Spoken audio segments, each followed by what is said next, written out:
There's no question that Scar ascending to the throne in The Lion King was only possible because of his 3 hyena companions, or should I say minions. No matter what you call them, Shenzi, Banzai, and Ed were absolutely key to Scar defeating Mufasa in a way that still allowed him to become Pride Rock's next king.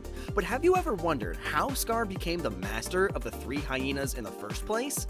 Thankfully, Disney has recently revealed the truth behind Scar's relationship with Shenzi, Banzai, and Ed. But be warned, it's pretty dark, especially for Disney. Now, looking back on The Lion King, it's actually pretty strange that a lion would team up with hyenas in the first place. That's just not something that happens in nature. However, for the sake of the movie, it's a companionship that largely went unquestioned. And that could be for a bunch of different reasons. Whether it be because, as children, fans simply didn't see anything wrong with the different animal species working together, or because, as adults, we thought they were added in to create some comedic relief from the otherwise tense situations throughout the movie. For a while, no one could truly say why a lion like Scar would align himself with scavenging hyenas, let alone ones as goofy as Shenzi, Banzai, and Ed. That is until the release of the Disney Villains comic book series. The series is an anthology created by Dynamite Entertainment that focuses on various villains and the backstories that created them or got them to where they were before their respective films. As of right now, there's a complete 4-part series for Scar and another for Maleficent. The creators are also working on a Disney Villains Hades series that has released a single issue so far. Scar's story is super interesting, and since the release of the 3rd issue, they finally revealed how Scar became connected to the hyenas in the first place, along with how he ended up with the worst of the bunch. But where did it all start? Before getting any help from the hyenas, Scar would have to first introduce himself to the hyena queen. That's right, according to the Disney Villains comic series by Chuck Brown and Trevor Fraley, the cackle of hyenas living in the elephant graveyard had a hierarchy, and at the tippity top was their queen, Zuhor. Now, it was unclear how Zuhor came into power, but based on some of the behavior that Scar witnesses, I'd say it's more likely that she was thrust into power either because she was the heir or through some sort of rite of passage. I only say this because when Scar first stumbled into the elephant graveyard at the behest of his 2 vulture companions, Kabir and Crass, he witnessed the start of a dark and strange hyena ritual. You see, according to the Scar comic series, Kabir and Crass were highly involved in what led Scar to seize the throne at Pride Rock. And apparently, it was they who suggested he seek out the hyenas' help. But when they got to the elephant graveyard, they noticed the queen performing a bone reading. This was some sort of ritual where Zuhor would throw bones down in front of her that would supposedly tell her which hyena in their clan should be exiled. That wasn't the worst of it though. If a hyena was removed from the clan, the hyena would become the clan's next meal. That's right, this particular clan of hyenas was so hungry that they resorted to cannibalism.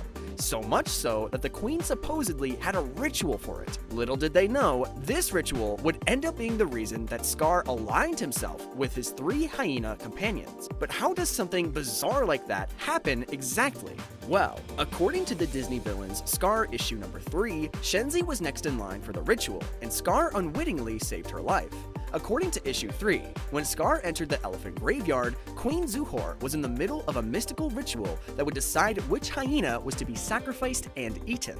As Scar watched from a distance, Zuhor claimed that the bones declared Shenzi should be the sacrifice, and she was to be killed immediately. Horrifyingly enough, as soon as the queen spoke her name, the rest of the hyena clan advanced towards Shenzi. But as you saw in The Lion King, Shenzi was arguably the toughest out of Scar's trio, and this remained true in the comic. Scar was probably impressed as he watched Shenzi lash out in defense and protect herself against her clan. The queen, on the other hand, was enraged by the supposed disrespect. In the comic, Queen Zuhor chastised the hyena because Shenzi was unwilling to give up her life for the sake of her clan. Zuhor even mentioned that Shenzi had partaken in the cannibalistic ritual in the past. Gross. This is where things get interesting. Shenzi begins to argue with the queen to the point where the queen asserts her dominance by saying that it is the law and Shenzi has to let them kill her. Shenzi had other answers though, as she accused the queen of using the bones specifically to kill off anyone who might challenge her power. This, of course, included Shenzi herself. As Scar and his vultures watched, the comic shows that Kabir and Kras were concerned for Shenzi's safety. It turned out that they were actually friends with the hyena, which they explained to Scar, which was when he ultimately decided to step in. Scar let out a loud roar to ensure the hyenas knew that he was there, and he immediately began walking toward the center of the cackle. Kabir and Kras didn't have the same sort of confidence as Scar though, and they were shown quickly fleeing the scene. Now, according to the comic, Zuhor obviously knew about what was going on in the Pride Lands at the time. As Scar approached, she even asked him if he had gone crazy after he had lost the throne to a cub, and that was when Scar presented his proposal to the hyenas. He explained to the queen that if the hyenas worked with him, he could become the new king, and her clan would have all of the food that they could ever want. He had one specific request though.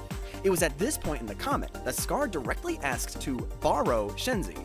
Zuhor clearly doubted Scar's ability to sneak Shenzi into the Pride Lands without Mufasa knowing about it, let alone his chance of actually becoming king.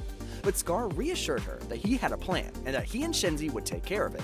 Zuhor was clearly intrigued by Scar's plan, and after warning him that her bones were predicting war, it was decided that Shenzi would join Scar on his mission. Now that explains how Scar got Shenzi to be his minion, but what about the other two doofuses, Banzai and Ed? Truth be told, the only reason that Scar became Banzai and Ed's new master is because they were the most expendable members of their clan. You see, after joining forces with Shenzi, Scar still wasn't ready to leave the elephant graveyard. According to the comic, he had one more request for the queen, or technically, two requests. Scar knew that he needed the hyenas' help to take over the Pride Lands, but he couldn't do it with just one, no matter how tough Shenzi was. So he asked Queen Zuhor for more members of her clan to assist him. Zuhor surprisingly agreed and offered to give Scar, Banzai, and Ed to go along with his mission. Little did Scar realize, though, that Zuhor intentionally chose her two most expendable clanmates to work with him. This is just more proof from the comic that the queen had little faith in Scar's plan. I mean, if she even believed just a little bit that he would succeed, she probably would have sent him off with more competent hyenas. As you saw from The Lion King and other spin-offs, Banzai and Ed weren't a fierce force. Sure, they may have seemed menacing to Simba, but that's only because he was a lion cub when they chased him and Nala down. If Simba had confronted Banzai and Ed as a full-grown lion during the Battle of Pride Rock, they wouldn't have stood a chance against him. Scar didn't realize how daft his new henchmen were though, and after being granted 3 hyenas to work with, the comic showed Scar guiding them back to Pride Lands. However, as they reached the border of the Pride Lands, the hyenas were shown to be on edge. They were concerned about whether Scar could successfully smuggle them in without being noticed. Shenzi even warned Scar that they would likely be spotted right away, but Scar reassured them that he was a lion with a plan, and then led them across the border.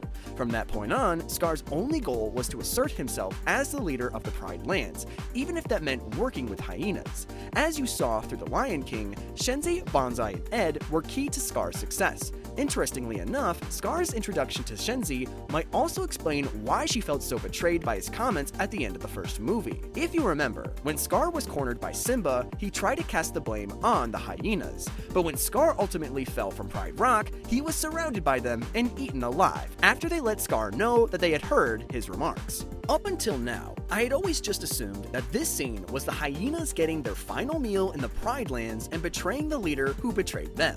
But it may have been deeper for Shenzi, since she had already been burned by her clan in the past. She was going to be the one who was eaten by her own clanmates, but Scar saved her only to betray her in a way that was similar to how her clan exiled her. Whether or not this hit close to home for Shenzi is something that Disney didn't go into in the movie. But I think it would totally explain why Shenzi was so quick to turn on Scar, even though she was the closest thing he had to a right-hand hyena. Now I'm curious to know, what do you think would have happened if the Hyena Queen had given Scar access to 3 more competent hyenas? Do you think he would have become the king faster? Or would he have been able to hold on to the throne? Be sure to let me know your answers in the comments below.